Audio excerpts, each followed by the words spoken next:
A short time ago, jurors found the man who shot and killed a Black Lives Matter protester in downtown Austin guilty of murder. Jose Garza has increased the number of felons let out into Austin by 735% this year. So if you really look at it, like from a detailed standpoint, if you're in Austin, your chances of having to use your gun for self-defense have gone up by 735% because he's letting out violent criminals who have essentially served no time or a very little amount of time compared to what they were sentenced to, or they don't even charge him, so there's no consequence. So Garza, people could actually say that this is actually your fault. I mean, what's the point of this? What's the point of those on the wall? To defend ourselves. And if we can't do that, then what's the point? What's the point of the Second Amendment? Jose Garza, in this case, literally slashed the Second Amendment in half and said, "What the hell is that? You shot someone? Oh my God, murder, murder. Oh, he pointed an AK-47 at you?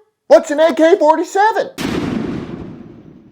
Everyone, before we get started today, big thanks to XS Sights for sponsoring today's video. Now I have these on my carry gun, and they are known for making the fastest sights in any light. For more than 25 years, XS Sights has created some of the most innovative sights for handguns, pistols, rifles, whether it's for personal defense or hunting. Nothing beats experience and affordability in any field. That's why I go with XS Sights. They're giving you 10% off. There's a link below the video. Go grab you some, hook your gun up. Oh boy. Welcome back, everyone. Hope everyone's doing well. I don't know what's the deal today. We'll just say this. If you love the right to self-defense and you believe that it is one of your God-given rights and that you don't have to ask permission to use it, if and when the time comes, this is a channel for you. Hit that subscribe button and the bell. Join the family. So, Daniel Perry. We're not going to go into too much detail as far as what happened that night because pretty much everyone knows. If you don't know, I'm going to give you a super brief overview. I'm going to act it out here. Let's say that you're driving your car one night, driving Uber maybe, you're driving down the road, and then there's a bunch of protesters, and one of them has an AK, and he points it at you. What do? Hello, sir. I guess it's just my day to die. Can I drop my passenger off first, though, just so I can keep my 5-star rating? What did you expect him to do? I mean, in his original interview with detectives, he said, well, I wasn't going to give him a chance. No shit! That's the whole point of self-defense. Today, Daniel Perry's defense attorneys brought in a weapons expert to testify about the deadly shooting of an armed Black Lives Matter protester in downtown Austin. The expert went to a firing range to show how long it takes to raise an AK-47 from the low ready position and take aim at someone. Was carrying this type of rifle during a protest in 2020. Perry says he fired in self-defense when Foster approached his car that night. When someone in the driver's seat sees the man outside start to raise the rifle or rotate the rifle toward him, he can't afford to wait any longer. He's already behind the 8-ball. He may already lose this.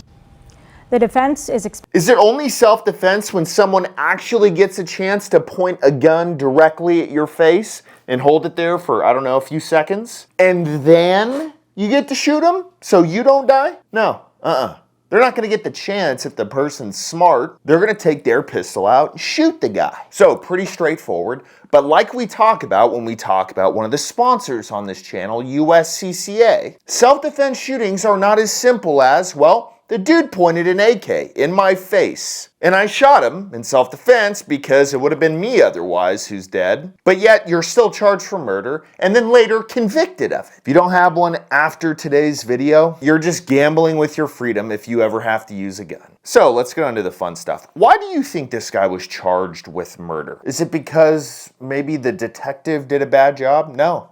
The detective didn't even arrest him. The detective was actually told by the district attorney, Jose Garza, to remove information from the case, which he later told everyone about and said that it was completely criminal, which I think it is as well. And I think Jose Garza needs to be investigated. But that will never happen because guess what? He is funded by Soros. Soros, how old are you? Like 165? Can you just fuck off, please? Like, what's your goal in life right now? Well, I made a ton of money, so now I'm just gonna try to get as many people who like guns to be sentenced to life in prison. You're a joke, dude. Don't you want to spend your remaining days in life, I don't know, sitting on the couch, watching football, relaxing? But no, instead, you back some jackass like Jose Garza, who brings murder charges to a guy who shot a guy in self-defense, who's an army sergeant who served this country. Meanwhile, there are literally these sites all over the place where it says, email Jose Garza, stop letting violent criminals out of jail in Austin. Anyways, with all of this being said, at the end of the day, we still have a justice system and our peers decide our fate, meaning there are juries. Now, obviously it's not foolproof because you can have a DA like Jose Garza who makes people extract information from even being put in the courtroom. But in my opinion, there is one thing that I think kind of sealed the deal as far as the jurors go. And for all 12 of you, y'all are a joke. You should have never convicted the guy. So is Tex. Very good reason why you should never put anything bad in writing. I wonder if they will let me cut the ears off people who's decided to commit suicide by me. I might have to kill a few people on my way to work. They're riding outside my apartment complex. Now look, I don't know how they got these texts. I don't know how an attorney didn't stop it. And in my opinion, this is what screwed him because the prosecutors brought this information in as this was his intent. He was looking for something like this. Look, him saying I might have to kill a few people on my way to work, that's not crap. That's not a lie. If you have to get to work, but there is a street of protesters who are destroying everything. Yeah, you may have to fight for your life to get to your job, but to a jury of people, this was sold as, well, he wanted to kill people. At the end of the day, this whole process was weaponized, and it was weaponized against something that we're all fighting to keep. It's our Second Amendment, and I'll explain how. So everybody was calling for Governor Abbott to pardon Daniel Perry, which he is trying to do. I imagine there's going to be some hiccup, something's going to happen.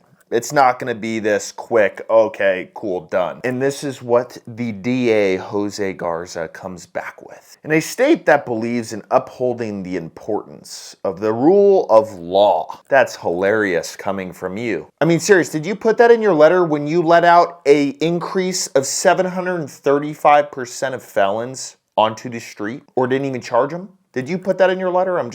I'm double checking here. The governor's statement that he will intervene in the legal proceedings surrounding the death of Garrett Foster is deeply troubling. Oh, is it troubling for you? Yeah, because you have no morals. Soros is your daddy and he probably taught you everything you know and how to be just a terrible human being. So of course you wouldn't understand self-defense. Of course you wouldn't understand why Daniel Perry is not guilty of anything. Now, if you want to, you can pause it and read the rest of this, but at the bottom, it says, as this process continues, the Travis County District Attorney's Office will continue to fight to uphold the rule of law and to hold accountable people who commit acts of gun violence. Gun violence in our community. Oh, I wonder why Daniel Perry was targeted. You're calling Daniel Perry having to defend himself gun violence? Are you out of your mind? That's what this whole thing's about at the end of the day. Make it look like some gun violence. These are sad times in America. This will not be the last. This is sick, and whoever can investigate Jose Garza, they need to do it now.